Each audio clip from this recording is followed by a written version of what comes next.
Konnichiwa minasan. Halo, di sini saya dan teman-teman saya dari kelompok 4 akan memberikan informasi kepada minasan mengenai huruf hiragana. Sebelum masuk ke bagian materi, kenalan sama anggota kelompok kami dulu yuk.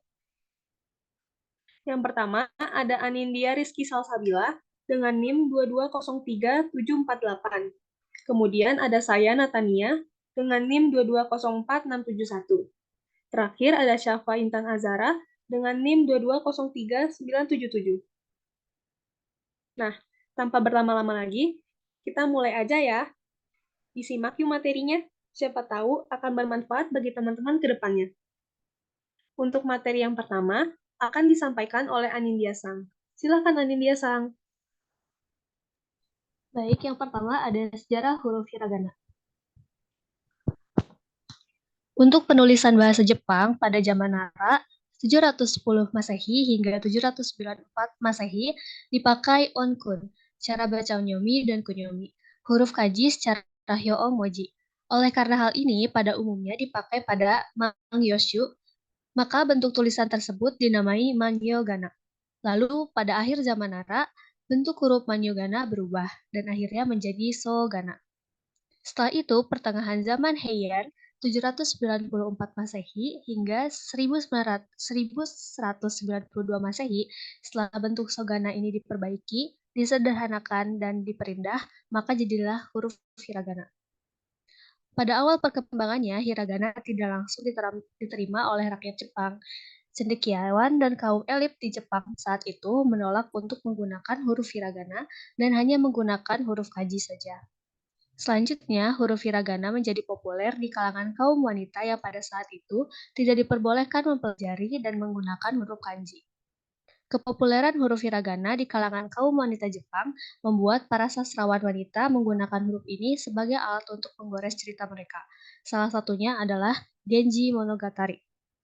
Alasan inilah yang membuat pada saat itu huruf hiragana dikenal sebagai onnade, yang berarti huruf wanita. Hiragana mulai digunakan secara luas pada abad ke-10 Masehi. Huruf hiragana terbentuk dari garis-garis dan coretan-coretan melengkung atau kyoku senteki. Huruf hiragana yang digunakan sekarang berdasarkan petunjuk Departemen Pendidikan Jepang tahun 1900. Sampai sekarang belum ada pendapat yang pasti mengenai siapa pencipta huruf hiragana. Hal ini dijelaskan oleh Sada Chiaki dalam bukunya Atarashi Koku Gogaku.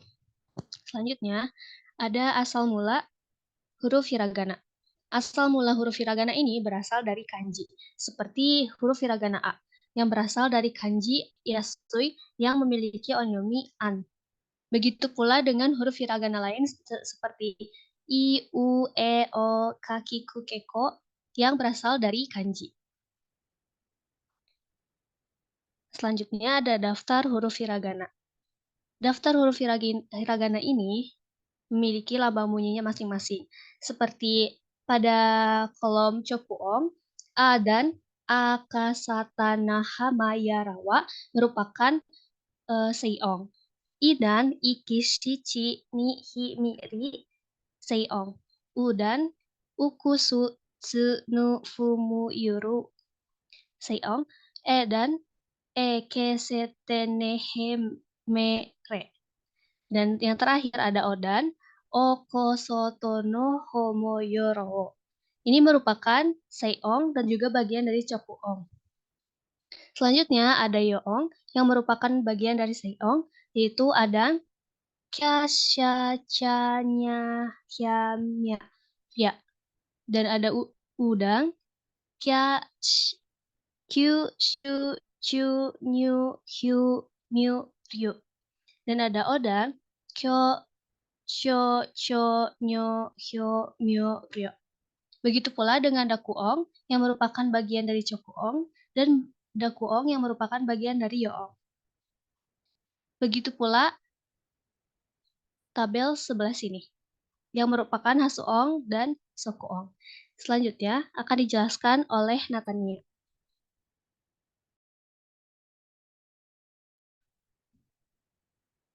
Baik, selanjutnya ada lambang bunyi Chokuong. Nah, lambang bunyi Chokuong adalah Bunyi-bunyi yang dapat digambarkan dengan bentuk tulisan yang menggunakan sebuah huruf kana. Huruf-huruf hiragana yang menggambarkan bunyi cokuwong ada di barisan A, K, Sa, Ta, Na, Ha, Ma, Ya, Ra, Wa. Lalu ada juga di barisan Ga, Za, Da, Ba, dan Pa. Boleh dilanjut?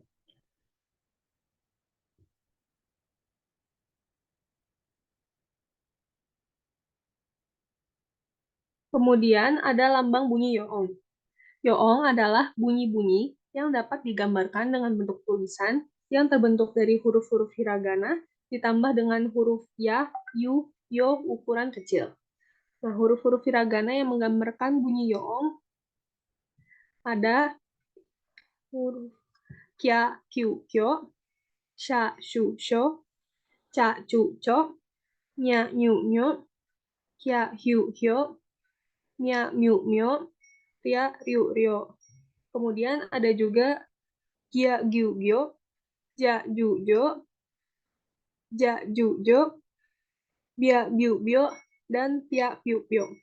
Nah, dari huruf-huruf ini bisa disimpulkan bahwa bunyi yoong itu berasal dari huruf hiragana i, ya, dan juga huruf ya, yu, yo kecil. Contohnya itu ada huruf ki dengan ya kecil dibaca kia. Lalu dilanjut.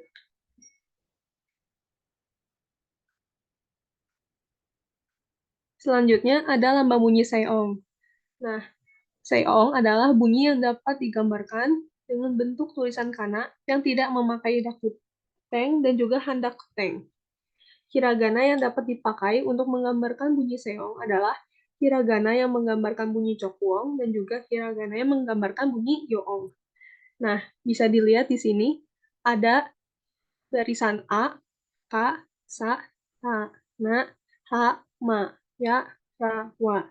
Begitu pula ada barisan Gya, Gyu, Gyo, Sha, Shu, Sho, Cha, Chu, Cho, Nya, Nyu, Nyo, Hya, Hyu, Hyo, Mya, Myu, Myo, dan Ria, Ryu, Ryo. Lanjut.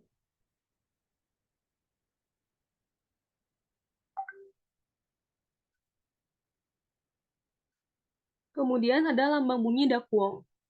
Dakuong adalah bunyi yang dapat digambarkan dengan bentuk kana yang memakai tanda dakuong. Nah, di sini diwakili dengan tanda petik atau yang bisa dipanggil teng-teng.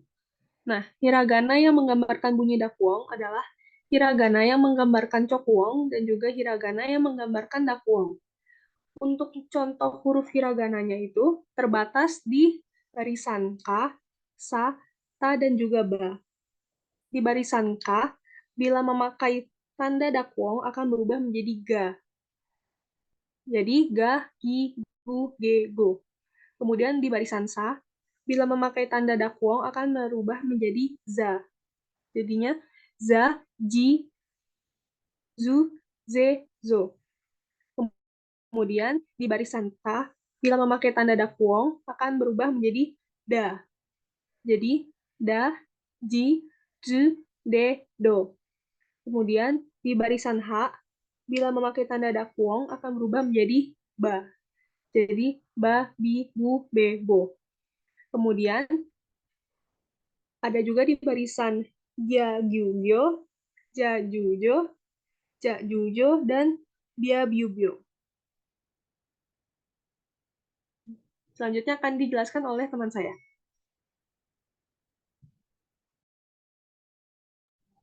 Baik, selanjutnya akan menjelaskan materi mengenai lambang bunyi handakuong.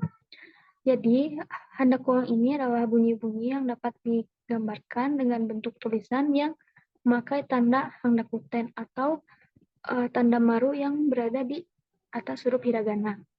Nah, hiragana yang dapat dipakai untuk menggambarkan handakuong terdiri atas yang pertama, beberapa hiragana yang menggambarkan bunyi cokuong. Yang kedua, beberapa hiragana yang menggambarkan bunyi yoong. Contohnya, pa, po, pu, pe, o, ro, ru, Yo. Next. Lalu ada lambang bunyi tokushon. Jadi lambang bunyi tokushon ini terdiri atas dua jenis. Yang pertama ada hatsuong dan shokuong. Lalu pengertian tokushon sendiri itu dapat diartikan sebagai bunyi yang khas atau bunyi yang istimewa, yaitu bunyi yang diucapkan secara khusus yang memiliki beberapa keistimewaan atau ciri tertentu yang tidak dimiliki bunyi lain. Salah satu cirinya yaitu hanya terbentuk dari sebuah konsonan, tidak mengandung bunyi vokal, dan tidak dapat berdiri sendiri membentuk sebuah silabel. Seperti yang telah dijelaskan tadi bahwa lambang bunyi tokushon itu memiliki dua jenis, saya akan menjelaskan mengenai lambang bunyi hatsuong. Lambang bunyi hatsuong ini bunyi yang digambarkan dengan huruf hiragana N atau huruf katakana N. Di dalam pemakaiannya, pada sebuah kata lambang bunyi hatsuong biasa dipakai di tengah atau di akhir sebuah kata. Lalu yang kedua ada shokuong. Nah, bunyi ini dapat digambarkan dengan huruf hiragana su atau huruf katakana su dengan su kecil. Shokuong ini bisa diartikan dengan konsonan rangkap.